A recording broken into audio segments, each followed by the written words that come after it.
Кыргызское великодержавие. В VIII веке лидирующая роль в Центральной Азии принадлежала уйгурам. Они издавна населяли степные просторы Центральной Азии и говорили на древнетюркском языке. Ослабление второго тюркского каганата позволило объединенным силам уйгуров, карлуков и басмылов окончательно разгромить его и основать новое степное государство кочевников – уйгурский каганат 745-840 года. О силе державы говорит тот факт, что в период могущества каганата даже Китай выплачивал ему ежегодную дань. Внешнеполитический курс кыргызского государства характеризовался активными попытками привлечения на свою сторону занявших семиречье карлуков, чиков, а также остатков разрозненных тюркских племен для борьбы против уйгурского кагана Илитмиша-Бельге 747-759 года. Некоторые тюркские беки предупредили уйгуров о планах коалиции. Не дав противникам опомниться, Каган решительными действиями разгромил каждого из союзников по отдельности. В 758 году уйгуры сумели покорить государство кыргызов на Среднем Енисее. Восстание, поднятое в 795 году кыргызами, было подавлено. Кыргызским правителям Ажо понадобилось 25 лет, чтобы собрать сил для возрождения независимого государства. К началу IX века уйгурский каганат во многом растерял свою былую мощь. Из-за усилившихся внутренних расприй было подорвано и единство державы. Кыргызы не замедлили воспользоваться этой ситуацией. Ажо назвал себя ханом, а жену – Гелу-Шех, дочь карлукского Джабгу, провозгласил ханшей, сообщали в этой связи китайские источники. Это важное в истории кыргызов событие произошло в 820 году. Заручившись поддержкой карлуков, кыргызы объявили о своей независимости от уйгурского каганата и тем самым вступили в борьбу за верховенство в Центральной Азии. На этот раз их претензии были обусловлены реальными возможностями. После поражения в 795 году кыргызский каганат сформировал приспособленную к длительным боевым действиям военно-административную государственную систему.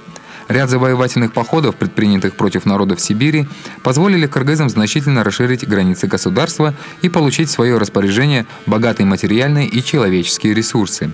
В конце VIII века военный потенциал кыргызов превышал в несколько раз уровень начала века. Во главе административной системы государства и вооруженных сил стоял Ажо. Следующую степень занимали бии, их было 3, затем чиновники различных уровней. Последние подразделялись на 6 ступеней. Государство имело регулярную конную гвардию.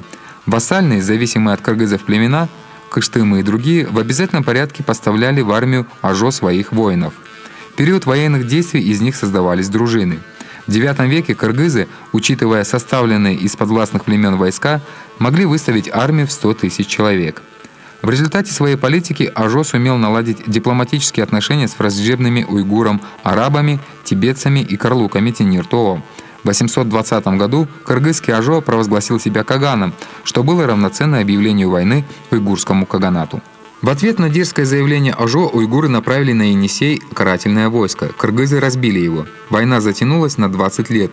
В ходе военных действий преимущество, вероятно, перешло на сторону кыргызов, о чем свидетельствует направленное к Кагану уйгуров следующее высокомерное извещение Ажо. «Судьба твоя решена. Я скоро возьму твою золотую ставку. У входа я привяжу своего коня и подниму свое знамя. Если хочешь потягаться со мной, приходи немедля, а если не можешь, убирайся с пути». Военные неудачи обострили междоусобную борьбу внутри уйгурского каганата. Обильные снега зимой 840 года привели к падежу скота и усилению эпидемических болезней. В это тяжелое время предводитель уйгурского рода Яглахар обратился к кыргызам за помощью. Ажо немедленно послал в Ордо-Балык, столицу уйгурского каганата, на берегу реки Орхон 100-тысячную армию, которая разбила неприятельское войско и разрушила до основания столицу. В бою был убит и каган уйгуров. Уцелевшие уйгуры в поисках спасения ушли в Китай, на другую сторону Байкала и Восточный Туркестан, оставив кыргызам земли и имущество. В 843 году енисейские кыргызы, преследуя уйгуров, которых возглавлял пан Тигин, вторглись в Восточный Туркестан и захватили города Анси и Беш-Балык, а затем достигли границ Тинир-Тоо и Семиречья. Отряды кыргызов также провели успешные военные действия в Восточной Монголии, Джунгарии и за озером Байкал. Таким образом, к середине IX века уйгурский каганат перестал существовать. Возникло новое кыргызское великодержавное государство. В китайских источниках приводится довольно исчерпывающее описание его границ. Хягясы, кыргызы, имели сильное государство, равное по величине владениям тюрок, имеется в виду второй тюркский каганат. На востоке оно простирается до озера Гулигань, Байкал. на юге до Тибета, Восточный Туркестан, на юго-западе до Гэлоллу, Семиречье. Северные границы державы доходили до современных городов Томск и Красноярск. Период, когда кыргызы смогли подчинить себе многие просторы Центральной Азии, академик Бартоль с полным основанием назвал эпохой кыргызского великодержавия. В то время его расцвета кыргызы Енисея достигали даже отрогов Тениртоо и оставили здесь следы своего могущества. Вполне вероятно, что часть их осела в указанном регионе. Согласно древней степной традиции, народ, владеющий Кангуем, считался формальным властителем всех кочевников. В свое время такие державы создавали хуны, жуань-жуаны, авары, тюрки, кыпчаки, сеньято, уйгуры, а позже монголы. Численность енисейских кыргызов в тот период резко возросла.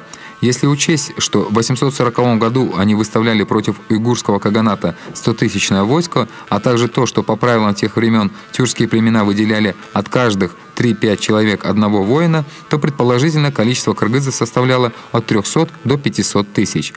Следовательно, из множества племен Центральной Азии кыргызы занимали по численности второе место после уйгуров.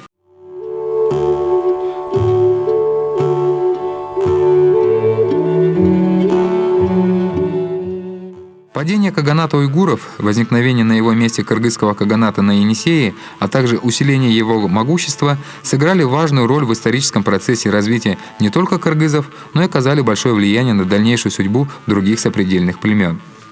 Во-первых, надолго прекратились длительные междоусобные войны и распри внутри уйгурского каганата, что создало благоприятные условия для развития кыргызского великодержавия. Во-вторых, кыргызское великодержавие стало надежным заслоном северных и западных границ Танской империи. Местные племена были избавлены от постоянных набегов со стороны уйгуров. И в-третьих, новые условия способствовали развитию, консолидации и укреплению кыргызского этноса. Целый ряд небольших племен влились в состав кыргызских. Например, часть сартов, представителей проживавших в джунгарском регионе тюркских племен, ассимилировалась с кыргызами и образовала племя сарт. Часть татар, мантыгов и ногоев, связанная общими предками с монголами, вошла в состав кыргызского племени 60 родов.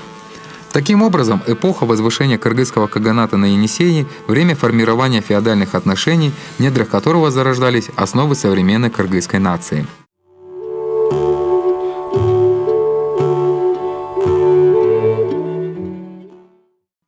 После победы над уйгурским каганатом в кыргызском государстве упорядочивается система политического устройства, формируется единый аппарат управления. Письменные сведения на древнем кыргызском языке, оставленные на каменном памятнике Суджи, позволяют предположить, что кыргызского кагана нарекли символическим именем Манас для того, чтобы он одержал победу над уйгурским правителем. Великой державой кыргызов правил Каган. В средние века этот титул был принят главами государств многих тюркских народов. В его руках была сосредоточена вся политическая, исполнительная и военная власть. Власть Кагана передавалась по наследству – сыну – Тигин, Ханзада, если не было сына – жене, младшим братьям или иналам, племянник по линии дочерей Кагана. Иначе говоря, нравы, обычаи и династические традиции кыргызов во многом были похожи на бытующие у других тюркских народов. Управление государством обеспечила разветвленная сеть государственного аппарата. Вторым должностным лицом являлся буйрук, советник. В его полномочия входили вопросы управления каганатом. Следующими ступенями иерархической лестницы были, соответственно, бойло и ярган. Бойло – судья, выносил приговоры, ярган – судоисполнитель, приводил их в исполнение.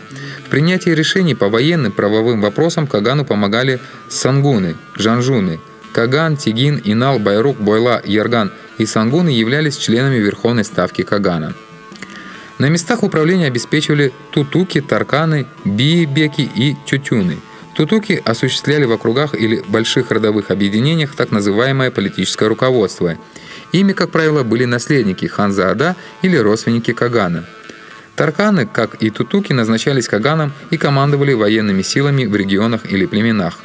Тарканы и тутуки отвечали непосредственно перед Каганом за состояние дел в соответствующих регионах, налоги, военные дела и так далее.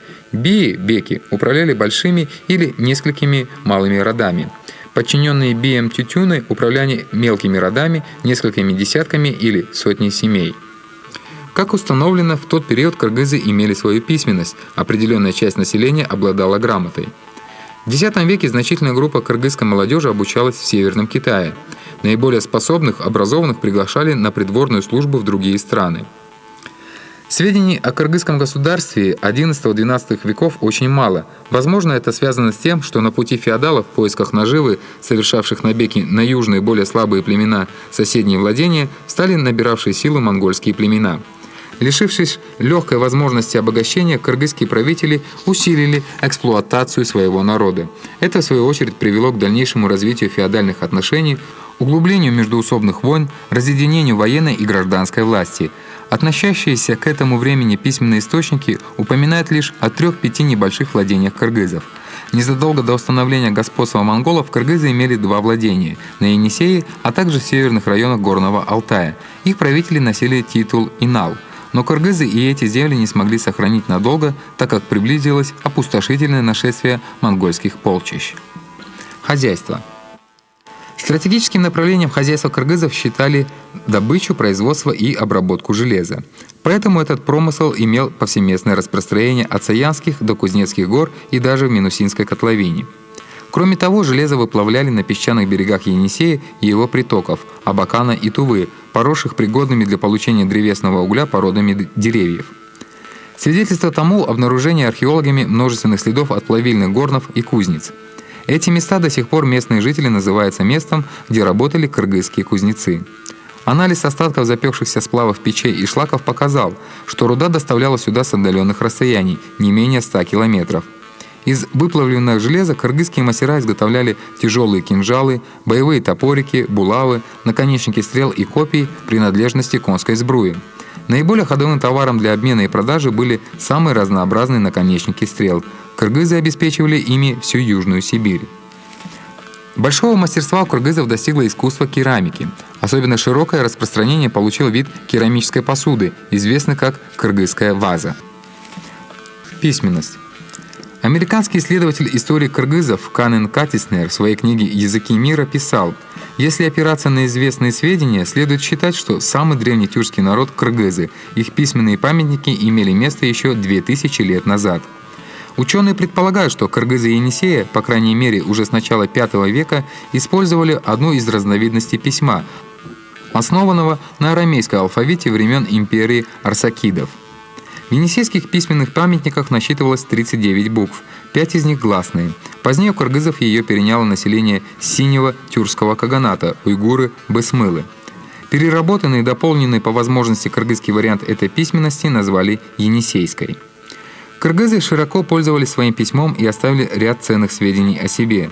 Сохранившиеся до наших дней эпитафии, надмогильные написи на камнях, обнаруженные в Орхонской долине, памятники Культигину, Бельге-Кагану, Тон-Йокуку, Барсбеку и другие зафиксировали бесценные исторические события и даты.